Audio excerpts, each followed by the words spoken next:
しもし。もしもし。今何食べてます？何食べてる？今何されてます？何され、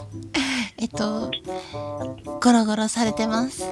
何見てくれます？何？はい。いいよ。見せてくれます？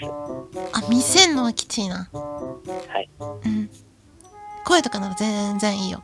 じゃあ、これお願いします。オッケー。気持ちいいか？はい。いいじゃん。はい。もっと早く。全然なんか気持ちよくなさそうだね。本当に大丈夫？はい。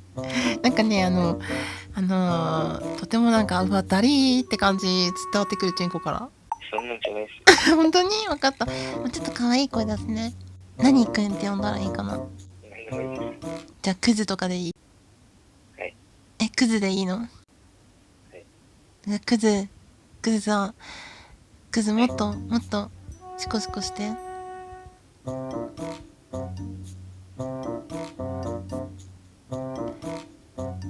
クズ？はい。クズ気持ち？うん。クズも私のおっぱい触っていいよ。はい。触るときなんて言うの？お願いします。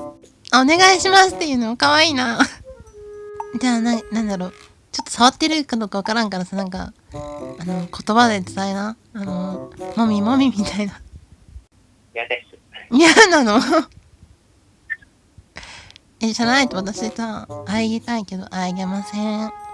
私の栗触るとき効果音つけたよ。栗触るときは、クリクリクリクリみたいな感じで、乳首触るときは、コリコリコリコリって感じで、おっぱい触るときは、もみもみもみもみって感じ。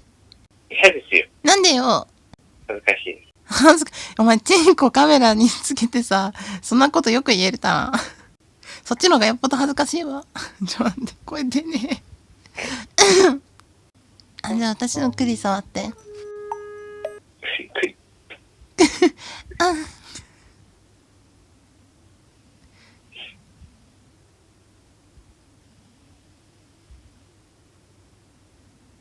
どうすればいいんですか？わからん、私もわからん、ちょっと。クリクリ。わからないです。わかんねえやつ出してんじゃねえよ。はい。なんか可愛いから、ごめんな。私なんかじゃなくても他にいっぱいいるからね。バイバイ。